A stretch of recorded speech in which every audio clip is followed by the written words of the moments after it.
suis Ibwanga Mouyama Tristan, conseiller en stratégie d'entreprise au sein du cabinet OBAC.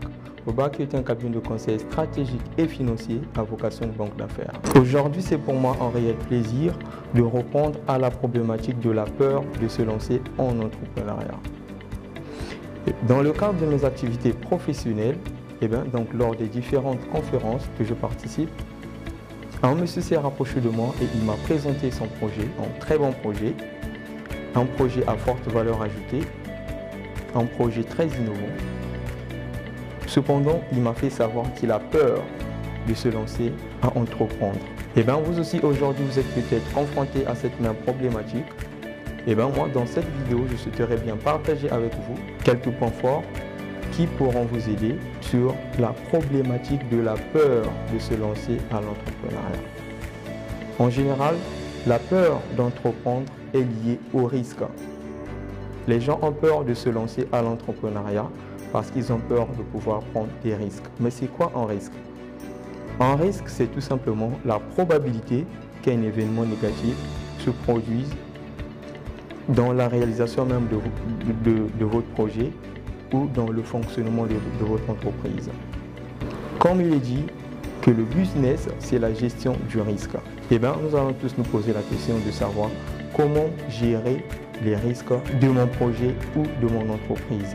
Alors, première solution, cherchez à identifier l'ensemble des risques qui peuvent compromettre la réalisation de votre projet ou le fonctionnement de votre entreprise. Une fois identifiés, cherchez à les classer en fonction de la catégorie des risques.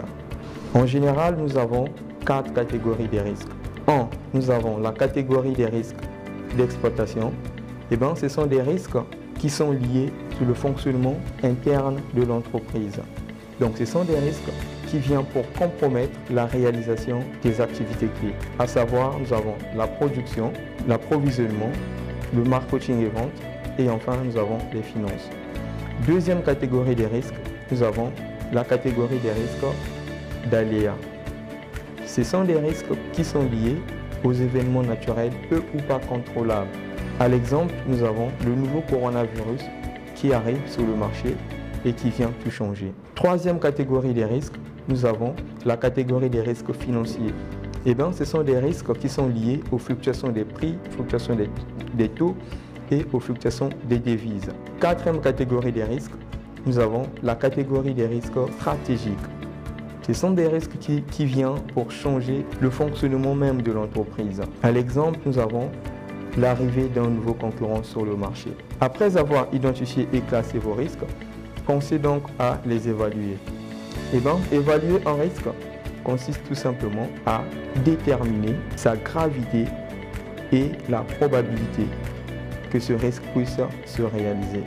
Sur une échelle de 1 à 5, vous allez noter chaque risque en fonction de sa gravité et la probabilité que ce risque se réalise dans votre entreprise ou dans votre projet. Après avoir noté vos risques en fonction de sa gravité et la probabilité, vous allez calculer ce que l'on appelle par la criticité brute du risque, en multipliant tout simplement la gravité par la probabilité.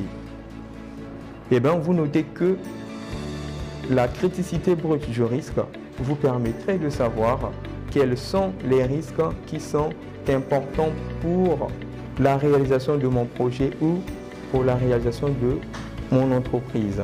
À savoir, les risques dont la criticité brute est comprise entre 15 et 25. La criticité brute vous permettrait aussi de savoir quels sont les risques qui sont acceptables pour mon projet ou mon entreprise. À savoir, les risques dont la criticité brute est comprise entre 8 et 12.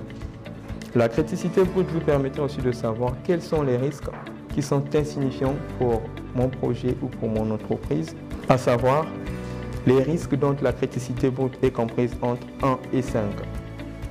Et donc, après avoir identifié, classé et évalué vos risques, il vous appartiendra maintenant de décider de mettre en place une politique qui vous permettrait de maîtriser l'ensemble de vos risques.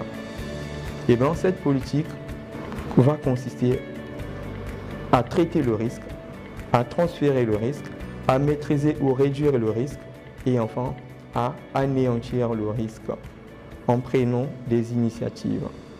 Voilà, j'espère bien que cette vidéo vous a plu et qu'elle vous permettrait déjà de ne plus avoir peur de se lancer à l'entrepreneuriat. Ce partage d'expérience vous a été proposé par le cabinet d'affaires Opportunités de Business en Afrique centrale.